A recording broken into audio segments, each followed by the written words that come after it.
Okay, so this is my old Invoked Shaddoll list I played in October 2020. A lot of stuff has changed since then, but I believe the reason this deck is worth looking at again is because the format has changed in a way where it actually suits Shaddoll quite well. Construct and Winder are quite strong cards right now. So what I would like to do for this video is I would like to compare my current Invoked Shaddoll list with the old one. You know, see what some of the differences are, what I've changed, explain maybe some of the choices, why I've changed some things. And after that, I would maybe like to talk a bit also about some interactions with this deck. I feel like personally, oftentimes when I watch deck profiles, after the deck profile, I might have the deck list, but I still don't fully understand how the deck is supposed to function, you know, in various scenarios. And rather than giving you replays, which cost a lot of time, I would rather talk about some important interactions in this metagame. Yeah, let's start. So these are the two lists. Now you can stop the video here and just compare the differences if you're interested in that. But I will gladly invite you to listen to my beautiful voice, overly arguing why this deck is so good in my opinion. For the new list, we have 3 Alistair, 3 Meltdown, as well as a Terraforming and 2 Invocations this time. So my theory for this format is that the decks are slower. They are not as slow as people think right now. I think that people have the image of this format that is a very, very controlled format with like a lot of traps, which to some degree is true, but it's already proven that Drytron and Virtual World are probably still the best decks, and these are the decks you're going to have to focus on. Still, the format is a bit slower. So my theory is you want to have as many Alistairs as possible because Mechaba Pass is a way better play than in the previous format. And Mechaba plus like a hand trap can definitely make it so that you're not getting an OTK the following turn, and then you can escalate on your turn again. I'm not as scared of stacking on Alistairs as of right now. 2 Invocations. This is a couple of reasons. In my previous video, if you've seen it, you know that I was a heavy supporter of only playing 1 Invocation in this deck, because I believe that you don't really want to play a second brick just so if you happen to draw it, you can still search one with your Alistair, which in general I still think is the correct thought more or less. But for this format, I believe that you can, 1, afford to play a second one because your hands just need to be able to fusion summon. That is the important thing. So you can get your plays going, because most decks are not as resilient to interruption anymore. So usually a fusion will do it.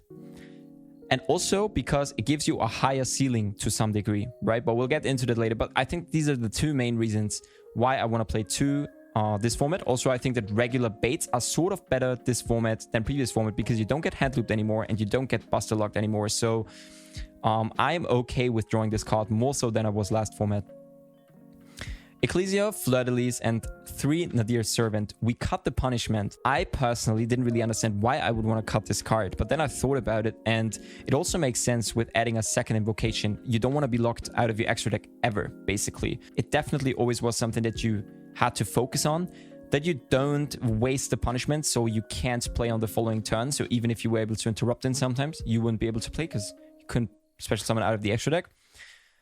Not having to worry about that issue is very, very comfortable.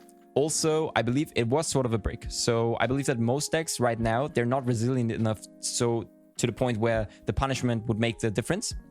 So that's why I don't play it. Play 3 Wendy, 3 Squamata, 1 Beast, 1 Aerial, 1 Hedgehog, and 1 Dragon. So in between the 2 videos I made about the deck, I actually was on 2 Wendy, 2 Squamata. But feel like with this format, like I said, you just want to fusion summon as much as possible. And if you get to the fusion summon, usually you have a very good chance of winning. So that's why you want to play more Shaddolls again. Aerial is obviously MVP this format versus Virtual World and Drytron, both amazing. And Dragon is very good this format. I didn't play it previously, so in the October list I didn't play it, but as of right now, very good. Good against Eldritch, other control decks, Mirror Match, the Chuchi. It is very bad against Drytron, to be fair, but I think in general this card is quite needed right now. Too many annoying trap cards like Strikes, Judgment, Torrential, Ice Dragon's Prison, all of these cards. Shaddoll Fusion and 3 times, and obviously El Shaddoll Fusion. These cards are amazing, and then Shaddoll Schism, best card in the deck. Not too many people on Cosmic Cyclone right now. I believe that at the beginning of the format, a couple of weeks back, more people were playing Cyclone, as at the beginning of every format, everyone thinks that control decks are going to be the best thing, but then sort of as time progresses, people realize combo decks are still the way to go, and it's the same with this format. So no one is really playing Cosmic Cyclone right now. More people are playing Lightning Storm in the side deck, I believe, so they can sort of cover the control decks like Eldritch with one blow. So this is very good for Schism, and this card, as long as this card resolves, you have a very, very good chance of winning. And then for these hand traps, for these 9 non-engine cards, you can't really compare them. I used to play Gamma and the Talent, but this has obviously completely changed Ash because of Dino and Red Eyes Fusion. It's very good against those cards, and it is okay versus Drytron and Virtual World. Isn't really the best card versus them, obviously, but it's okay. Nibiru, because most Drytron players don't really know how to play around their card as of right now. This might change in a week or two, but maybe it also stays an okay card in this format. Versus Virtual World, it is also very good. And against rogue decks, you know, Phantom Knight, Burning Abyss, like this card is very good.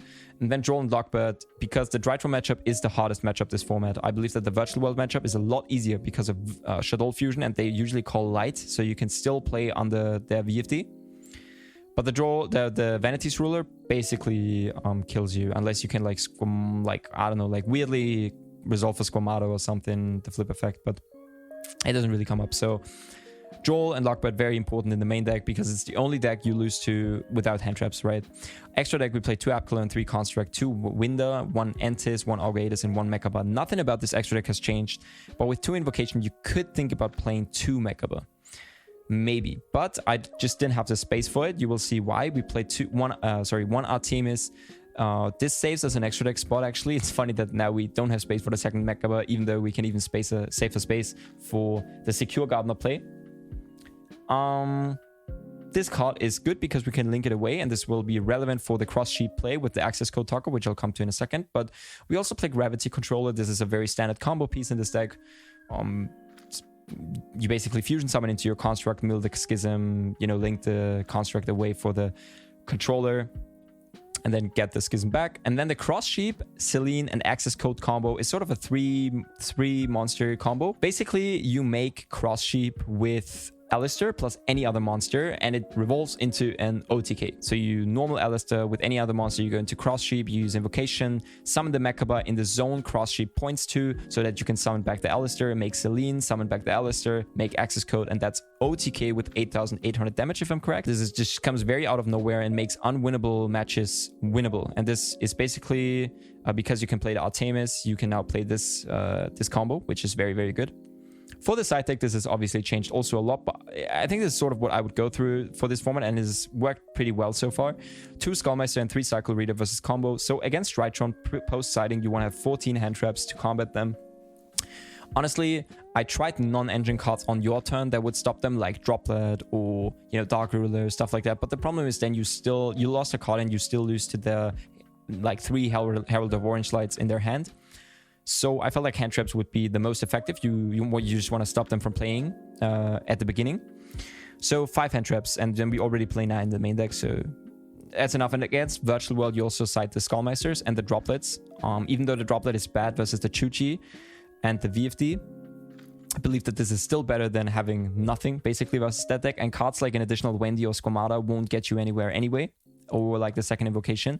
So you'd rather just side these out and put the Droplet in and hope that they don't have the Chuchi. Maybe you have an Ash, you can prevent the Lulu, and then, yeah, it's some weird scenarios where this is just very good against Droplet, Virtual World. Right, and then just a lot of back row hate. The reason why we play Cosmic, 1 Cosmic, 2 Lightning Storm is because, I don't want to lose to Mind Burn on Dueling Book Rated. So if they prohibition the Lightning Storm and they prohibition the Feather Duster, you can still make the Cosmic Cyclone. I just want to have 7 cards to side in for back row heavy decks because we play already a lot of combo hate in the main deck. So anyway, I would like to share some neat interactions with you, so let's get into that. So one of the key things we want to understand with this deck is how Magical Meltdown works in detail. Just to give you a taste maybe, because I've stressed this already very, very much in the last video I made. If your opponent activates any effect that would summon a monster from the grave, the deck, the hand, basically, let's say Dogmatic Ecclesia, and you have Schism and Meltdown on the field, and you chain your fusion summon, so there would be Chainlink 1 Ecclesia in hand, Chainlink 2 the fusion summon, then both resolve and you summon your Apcalone Winder construct, it doesn't matter. The next chain happens and your opponent would be able to activate the Ecclesia and you would be able to activate the Apcalone. But because Meltdown says your opponent cannot react or activate any effects in the chain a fusion monster is summoned, Ecclesia actually won't be able to trigger and you can still activate your Apcalone effect normally. So it is a very niche way to basically negate your opponent's trigger effects on summon, like a Galaxy Soldier or an Ecclesia, for example. That doesn't really involve negating anything. It's pretty neat, but Meltdown has a lot of interactions like that. So you definitely have to keep this in mind if you want to win these, you know, weird game 3s on a Bubble on a YCS. Many hands will look like Alistair, Nadir Servant, 2 hand traps, you know, maybe a second Nadir. And they won't do a whole lot. So you will normal Alistair, make Mechaba, then use Nadir, pitch App Cologne, add the Schism, you know, discard maybe a second Nadir. And you don't really have a Dark Monster access. But this is just very simple actually. But don't forget that you can always discard the Alistair, even at random points of, you know, the turn of your opponent, to use it as a dark material for the fusion summon. And so many opponents will forget this, that you can always discard the Alistair, even chain it to the Schism, because the Schism resolves or checks on resolution rather for the fusion summon. It doesn't banish for cost. So maybe they will even play a bit differently. Maybe they will not react to the Schism because they think you don't have a Dark Monster access. So that's just a nice interaction. Discard Alistair, use it for Winder. Shaddoll fusion in standby phase is something many people forget, including myself very often.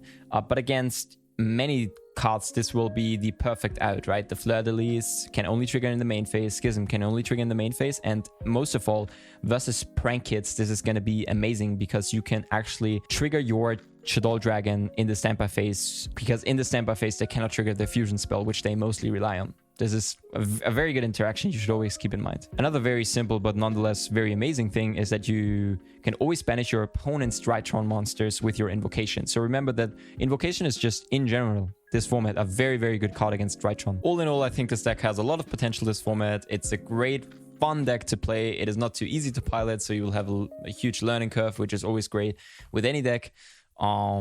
Yeah, I mean that's it. I hope you had fun watching this. I hope you enjoyed this little deck profile, this little deck discussion. If you have any thoughts in the comment section down below, as always, leave it down there and let me know what you think of the deck and what we could improve. Hope you guys loved it. See you.